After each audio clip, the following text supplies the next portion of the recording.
You ever notice how the moment you start talking about your problems, people's faces change? They'll nod, they'll smile politely, but deep down, most of them aren't really listening. And the few who are, some are not rooting for you. They're collecting information, not to help you, but to store it, remember it, and sometimes to use it against you. Here's the truth. No one tells you, the more you tell people about your struggles, the more power you give them over you. You think you're venting, releasing the pressure. And trust me, not everyone you speak to has the purest intentions.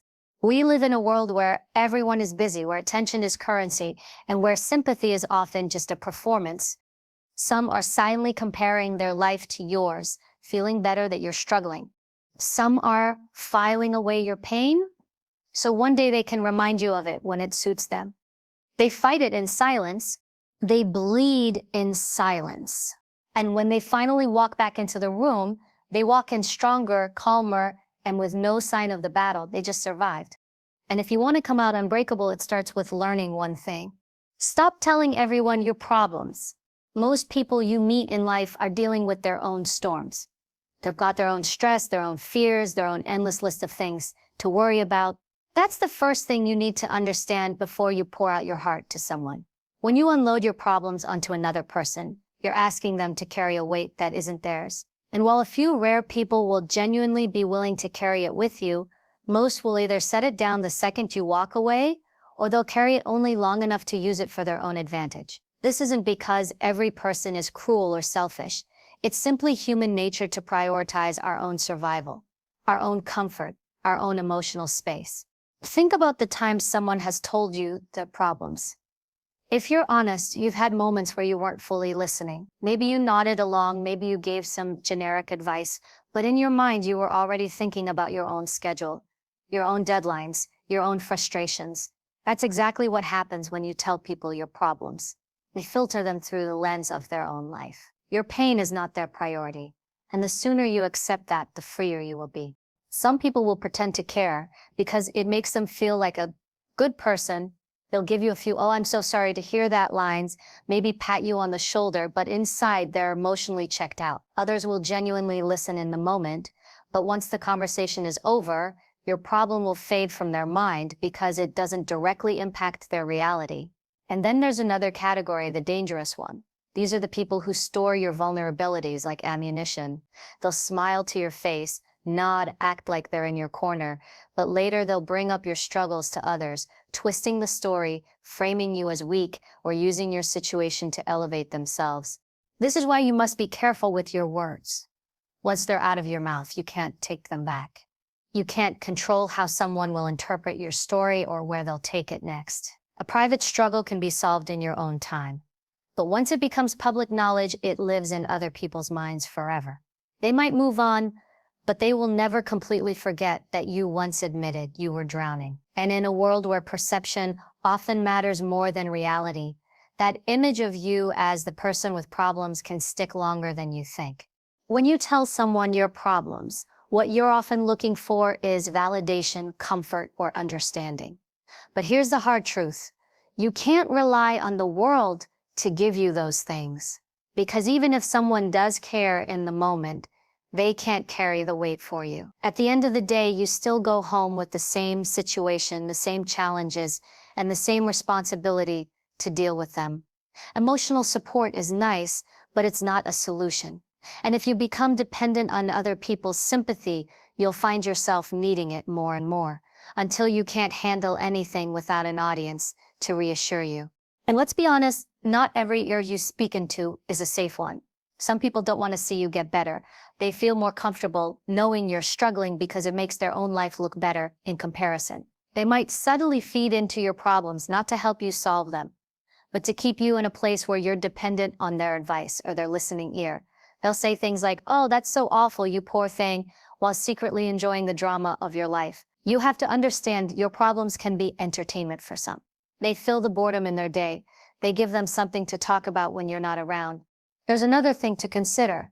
Every time you tell your problem, you relive it. You take the wound and reopen it over and over. Instead of letting it heal, you keep picking at it with words. You keep yourself stuck in the same emotional state because you're revisiting the pain instead of moving forward from it.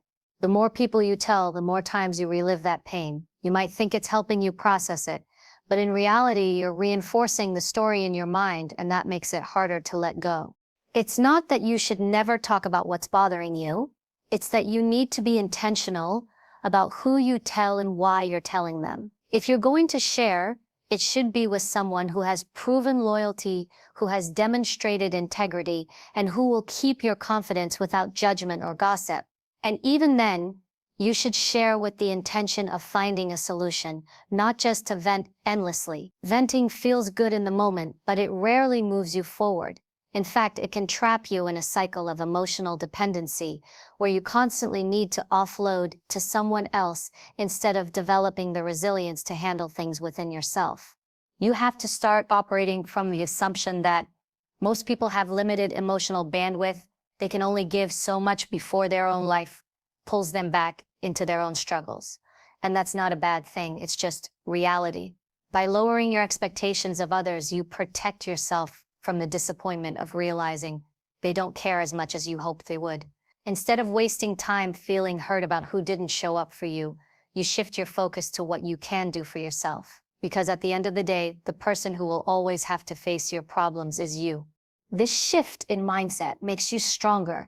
It makes you less reactive and less dependent. It allows you to keep your dignity intact even when you're going through hell. Because when you stop expecting the world to carry your weight, you stop handing out pieces of yourself to people who don't deserve them. And when you do that, something powerful happens. You realize you don't actually need as much validation as you thought you did. You realize that the solution isn't in getting more people to care. It's in caring enough about yourself to protect your energy, keep your circle small, and trust yourself to handle the storms life throws at you. That's why the smartest, strongest people don't go around broadcasting their problems to the world. They understand that attention doesn't equal help, and sympathy doesn't equal loyalty. They keep their struggles close, work on them quietly, and only share the victory when it's time to show the results. Because at the end of the day, the less you rely on others to care, the more you build the kind of strength that can't be taken away from you. And that's real power. Your energy is your most valuable currency. And every single interaction you have either invests in it or drains it. The problem is, most people spend their emotional energy without even realizing it. They give it away in conversations that go nowhere, arguments that change nothing, and endless retelling of problems to people who can't or won't help. You might think, I'm just talking. It's harmless, but it's not. Every time you share a piece of your struggle with the wrong person, you're making an emotional withdrawal from yourself, and those withdrawals add up until you're running on empty. When you constantly talk about what's wrong in your life, you're not just using words, you're using energy. You're reliving emotions that tire you out. You're replaying moments that hurt you, and you're inviting your mind to stay in a state of stress. And here's the thing, stress doesn't just exist in your mind, it shows up in your body. It affects how you sleep, how you focus, how you show up for your responsibilities. It steals from you quietly, piece by piece, until you start feeling drained for no obvious reason. That's the cost of letting your energy leak out through conversations that serve no purpose, other than to rehash the pain.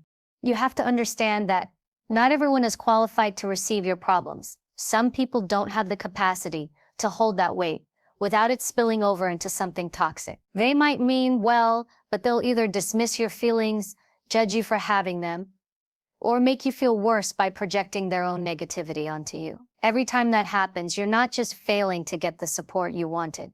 You're losing energy because now you have to process their reaction on top of your original problem. Think about it like this. You wake up every day with a certain amount of emotional fuel. Every interaction you have either fuels your tank or drains it.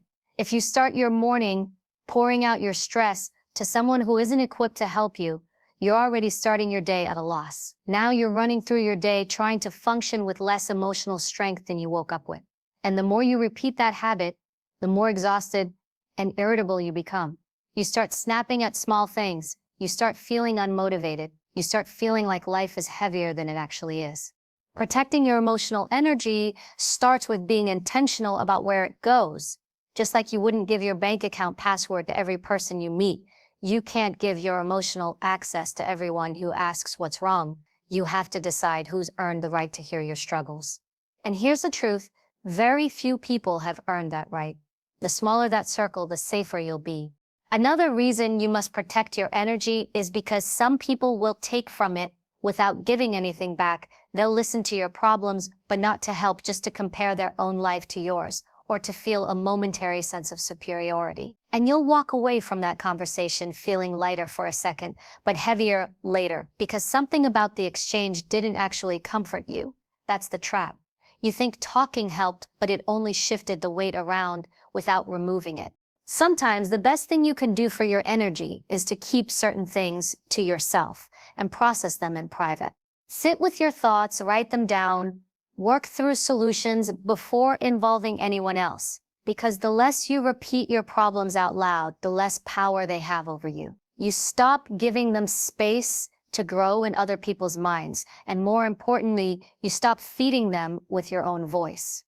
There's also a deeper level to this. When you protect your emotional energy, you build resilience. You learn how to hold yourself steady in difficult moments instead of relying on constant external reassurance. That doesn't mean you should isolate yourself completely, but it does mean you should stop using other people as your emotional crutch. If every time you face a challenge, you immediately run to someone else to unload, you never give yourself the opportunity to develop the strength to stand on your own. And strength is built in the moments when you carry your own weight, not when you pass it off to someone else. Protecting your energy also means setting boundaries. It's not just about what you share, it's about what you allow into your mental space. If you're surrounded by people who are constantly negative, constantly gossiping, or constantly focused on problems rather than solutions, their energy will spill into yours. You can't guard your own mind if you're constantly absorbing other people's chaos. And that's the irony. Sometimes you think you're protecting yourself by venting to someone, but if they're living in a constant state of drama, you're actually exposing yourself to even more negativity than before. You have to be disciplined about this. Discipline with your words, discipline with your time, and discipline with your emotions. Not every thought needs to be spoken. Not every feeling needs to be shared. Not every problem needs an audience. The strongest people aren't the ones who have no problems. They're the ones who know how to manage them without letting the whole world in. They understand that emotional energy is finite, and once it's drained, it's hard to get back. You owe it to yourself to keep your energy where it belongs, with you. Stop scattering it by telling your problems to people who can't help, don't care, or might even use it against you. Instead, put that energy into finding solutions, into improving your situation, into becoming someone who no longer feels the need to broadcast their struggles just to feel seen. The more you do that, the more you'll notice something powerful. You won't just have more energy, you'll have more control. And control over your own emotional state is one of the greatest forms of power you can ever have. Because here's the reality, the world will always have noise, distractions, and people who want a piece of your attention. If you don't guard your energy, they'll take it without hesitation. But when you start protecting it like it's the most valuable thing you own, which it is, you stop being drained by meaningless exchanges and start being fueled by purposeful ones. That shift will change everything. Silence is one of the most underestimated strengths a person can have. In a world where everyone feels the need to speak, post, announce, and broadcast every detail of their life, being the one who holds back becomes a rare and powerful advantage. Most people can't handle silence because it makes them feel unseen. They think if they're not telling their story, their struggles, or their victories, they don't exist in the eyes of others. But here's the truth. Silence is not invisibility. Silence is strategy. It's choosing to operate on your terms instead of feeding the constant hunger for attention that surrounds you. When you choose silence, you choose control. The moment you tell someone your problem, you hand them a piece of your story. And with it, a piece of your control. They can now interpret it however they want, repeat it however they want, and judge it however they want. You can't stop them. But when you stay silent, you leave them guessing. You leave them without ammunition. You leave them with no narrative to twist, no weakness to exploit, and no certainty about where you stand. That uncertainty works in your favor. People can only work with what they know, and when you give them nothing, they can do nothing. Silence also protects your dignity in moments when emotions run high. How many times have you seen someone speak out of anger, frustration, or desperation, only to regret it later? Words spoken in the heat of the moment can't be taken back. They can create lasting damage to your reputation and relationships. But silence gives you time to think. It gives you the space to respond with intention instead of reacting impulsively. It keeps you from making moves that weaken your position. There's a reason the most disciplined people in the world are careful with their words. They understand that power is not in being the loudest, it's in being the most deliberate. When you're silent, people don't know your next step. They don't know if you're struggling or winning, hurting or thriving. That mystery forces them to respect you more because you're not giving them the easy access they've come to expect from everyone else. You're not predictable. And in life, the less predictable you are, the harder you are to manipulate. Silence doesn't mean weakness. In fact, it often takes far more strength to stay quiet than it does to speak. Speaking gives you an immediate release. It's like scratching an itch, but silence requires self-control. It requires the ability to hold on to information, to sit with discomfort, keep your plans to yourself until the time is right. And when that time comes, your words carry more weight because they're rare, intentional, and unexpected. One of the most powerful things about silence is that it creates an element of surprise. If you've been silent about your struggles and suddenly show up having conquered them, you shock people. You don't give them time to doubt you, discourage you, or sabotage you along the way. You let your actions speak for themselves, and when they do, they speak louder than any announcement you could have made in the beginning. Silence allows you to build in peace and reveal in strength. It also shields you from unnecessary opinions. The moment you speak about your problem, you open the door to advice you didn't ask for, criticism you didn't need, and judgment you didn't deserve. People will tell you what they would do, what you should do, and why what you're doing is wrong, even if they've never been in your position. Silence spares you from that noise. It keeps you from carrying the weight of other people's expectations and fears. There's another layer to this. Silence tests the people around you. When you stop telling everyone your business, you see who really pays attention. You see who checks in without needing to know all the details. You see who stays close without needing constant updates. The ones who stick around without demanding your story are the ones you can trust. Everyone else was only there for the information, the drama, or the entertainment. Some people will be uncomfortable with your silence. They'll push you to open up, to explain yourself, to fill the space with words. That's because your silence removes their ability to control the narrative. If they can't get the story from you, they can't decide how it should be told. And for some, that's unsettling. They'll try to provoke you into speaking, maybe even by saying things they know will get a reaction out of you. But the moment you take the bait, you give away your advantage. Staying silent in those moments is not about ignoring the situation. It's about choosing not to fight battles that don't deserve your energy. Silence is also a form of self-respect. You're telling yourself, I don't need to explain myself to everyone. I don't need to justify my feelings or my decisions. I know what I'm doing, and that's enough. That level of self-assurance is rare. Most people need validation to feel secure. They need others to agree with them before they can commit to a path. But when you trust yourself enough to move quietly, you stop seeking permission. You start living in a way that's free from the constant pressure to be understood. Of course, silence doesn't mean isolation. It doesn't mean you never speak or that you bottle everything up inside. It means you choose carefully.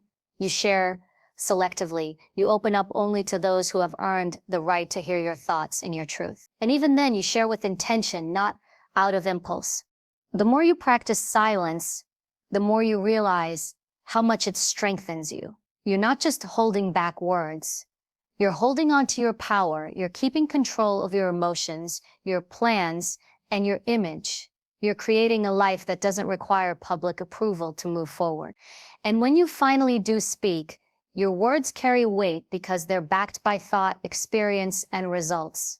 In the end, silence is not about saying nothing. It's about saying nothing until it matters.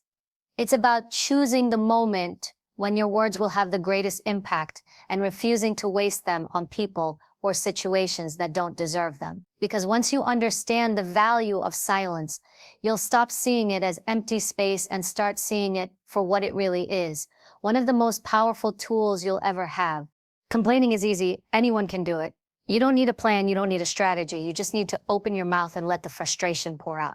And the truth is, complaining feels good in the moment. It's a quick emotional release, a way to let someone else know you're upset, disappointed, or overwhelmed.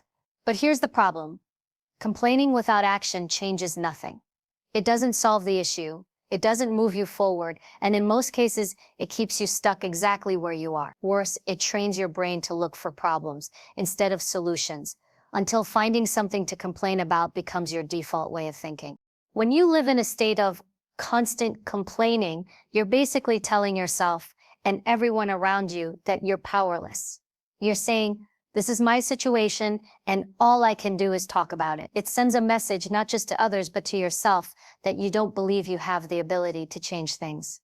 And over time, that mindset erodes your confidence and your resilience. You start to feel like a victim of your circumstances instead of the driver of your own life.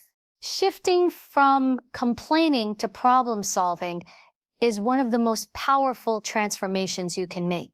It means replacing "why is this happening to me" with "what can I do about it?" That one change in thinking flips the script. It takes you from being reactive to being proactive. It puts the control back in your hands instead of waiting for someone else to fix things for you. The truth is, life doesn't care if you complain. Your problems won't get smaller because you talked about them more. They won't go away because you vented to your friends or posted about them online. Life responds to action. That's it. If you're not doing something about the problem, you're feeding it. You're giving it more attention, more energy, more life than it deserves. And here's the thing. Most people who listen to your complaints can't solve your problem anyway. They might sympathize, they might give advice, but the real work still falls on you. If you want something to change, you have to change it. If you want the situation to improve, you have to make moves, not speeches. That doesn't mean you should never talk about what's bothering you. It means you need to be intentional about how you talk about it. If you're bringing up a problem, it should be with the mindset of finding a way forward, not just unloading it on someone else to make yourself feel better temporarily. Before you speak, ask yourself, am I sharing this because I want a solution or because I want sympathy? If it's sympathy, keep it to yourself. If it's a solution, choose carefully who you speak to. Someone who has the wisdom, experience, or perspective to actually help you move forward. You have to train yourself to focus on what's within your control. The fastest way to drain your energy is to complain about things you can't change. The weather, the economy, the way other people behave. None of that is in your hands. What's in your hands is how you respond to it, how you adapt, and what steps you take next. When you focus on that, you move out of the role of victim and into the role of problem solver. Being a problem solver doesn't mean you won't feel frustration, disappointment, or even anger. It means you don't let those emotions become your final destination. You can feel them, acknowledge them, and then use them as fuel to figure out your next step. People who solve problems use their emotions as a signal. Something's wrong, something needs to change, and then they direct their energy toward making that change happen. When you shift into this mindset, something powerful happens. People start to respect you more. Instead of being the person who always has a complaint, you become the person who gets things done. People trust problem solvers. They look up to them. They rely on them. And the opportunities that come with being seen as capable are far greater than anything you'll get from being seen as a constant complainer. There's another benefit to focusing on solutions. It strengthens your resilience. Every time you face a problem and solve it, you're proving to yourself that you can handle more than you thought you could. That builds confidence, and confidence is like armor. The more of it you have, the less other people's opinions, judgments, or doubts can affect you. One of the most dangerous things about complaining is that it attracts more of the same. Complainers tend to find each other. They form circles where everyone feeds off each other's negativity, and before you know it, you're surrounded by people who aren't interested in getting better. They're interested in staying stuck together. If you want to change your life, you have to step out of that circle. You have to make a conscious choice to be around people who challenge you to find solutions, not people who encourage you to stay in the comfort of your complaints. Shifting from complaining to problem solving is also about building discipline. When something goes wrong, your first reaction might be to call someone and unload. But discipline means pausing, taking a breath and asking yourself, what can I do right now to move this forward? Maybe the answer isn't immediate. Maybe it's just one small step. But one step in the right direction is worth more than 100 conversations about why you're stuck. This shift doesn't happen overnight. You've probably spent years building the habit of venting, so it will take time to replace it with action. But every time you catch yourself about to complain and instead focus on what you can do, you're rewiring your mind. You're teaching yourself to see challenges differently, not as roadblocks, but as puzzles to be solved. And here's the best part. When you start solving your problems instead of broadcasting them, your life starts to change in ways you didn't expect. You become more confident, you attract better people, you have more energy because you're not wasting it on endless discussions about what's wrong. You start seeing results, and those results motivate you to keep going. In the end, you'll have to decide who you want to be. Do you want to be the person who's always talking about the storm, or the person who figured out how to get through it? Do you want to be known for your complaints or for your ability to make things happen? Because one will keep you exactly where you are, and the other will move you forward, no matter what life throws at you. And the choice is always yours. There's a certain kind of strength that comes from doing the work in silence and letting your success speak on your behalf. Words are cheap. Anyone can say they're going to change, that they're working on themselves, that they're building something big. But talk doesn't build results. Action does. And the people who truly create impact in their lives understand that the most powerful statement you can make is not what you say, but what you show. When you let your results speak for you, you take away the need to convince anyone of who you are or what you're capable of. You stop wasting energy defending your goals, explaining your decisions, or proving your worth to people who may never believe in you anyway. Instead, you keep your head down, you do the work, and you let the outcome be the proof. The people who doubted you will see it. The people who supported you will celebrate it. And the people who underestimated you will be left with nothing to say. One of the reasons this approach is so powerful is because results are undeniable. Someone can argue with your words, twist your story, or question your motives, but they can't deny what's in front of their eyes. They can't argue with a transformation they can see. They can't dismiss an achievement that is real and measurable. Results strip away the noise and leave only the truth. There's also a deep satisfaction in proving yourself to yourself before you prove anything to anyone else. When you set a goal, work for it, and achieve it without the constant validation of others, you build a confidence that can't be shaken. You're no longer dependent on outside approval to feel successful because you've learned to recognize your own progress. That self-recognition is powerful. It fuels you to aim higher, to keep building, to keep moving forward without waiting for permission or applause. But letting your results speak for you requires patience. We live in a culture that pushes instant updates and quick announcements. People want to post every step of their journey online, partly to keep themselves accountable, but often to gain attention along the way. The problem with that is the more you talk about what you're doing, the more you open yourself up to criticism before you've even finished. You invite opinions that can shake your confidence, distractions that can pull you off course, and even sabotage from those who don't want to see you succeed. Working in silence is like building a fortress behind closed doors. No one knows how far along you are. No one can interfere with your process, and no one can plant seeds of doubt in your mind. You're free to make mistakes, adjust your approach, and grow without the weight of public expectation. And when you're ready to reveal what you've built, you do so from a place of strength, not in the middle of the struggle, but at the moment of victory. Letting results speak for you also changes the way people treat you. When you've proven you can deliver, people start to listen differently. Your words carry more weight because they're backed by a track record. Your presence commands more respect because people know you don't just talk, you do. This is how leaders are built, not through speeches about what they plan to achieve, but through a history of achievements that speak louder than anything they could say. Another advantage of this approach is that it silences the doubters without you ever having to confront them directly.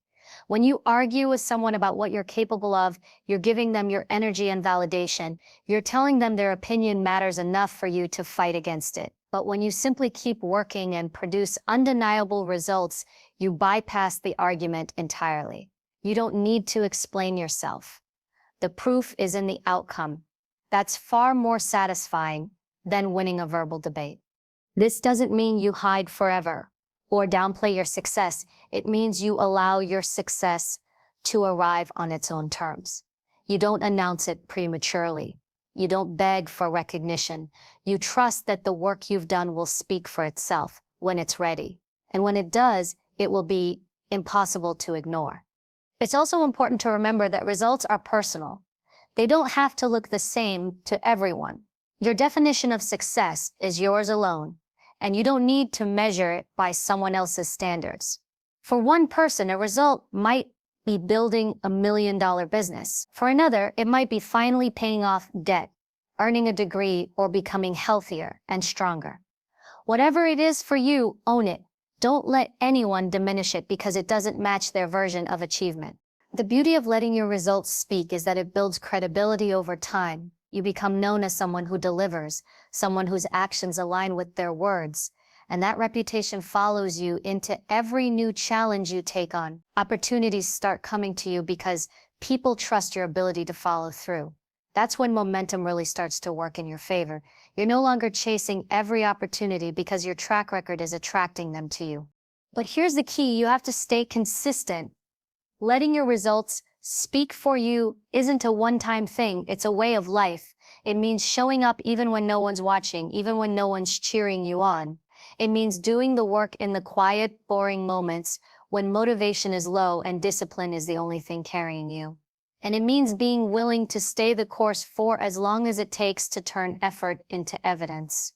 In the end, talking about your problems, your plans, or your dreams means very little if you never back it up with results. The world doesn't remember the speeches, it remembers the outcomes. So stop giving so much power to your words and start giving it to your actions. Build in silence, work relentlessly. Protect your vision until it's strong enough to stand on its own. And when the time comes, let your success walk into the room before you do. That's the kind of introduction that speaks louder than anything you could ever say. At the end of the day, the world won't remember what you promised, what you said, or how loudly you declared your ambitions. It will remember what you built, what you delivered, and the difference you made. You don't have to shout to be heard. You just have to create something so undeniable that it speaks for itself. Stop explaining yourself to people who have already made up their minds. Stop wasting breath trying to convince the ones who don't believe in you. Take that energy and put it into action. Every hour you work in silence is a brick in the foundation of a future they can't ignore. Because here's the truth: talk fades, excuses fade, opinions fade. But results, they last. They stand long after the noise is gone. So keep your head down, keep your heart focused, and keep moving forward. Let your work echo louder than your words. One day you won't need to introduce yourself. Your results will walk into the room before you do. And they'll speak so powerfully, they won't need translation. That is real power, that is real success. And that is the life you're building starting now.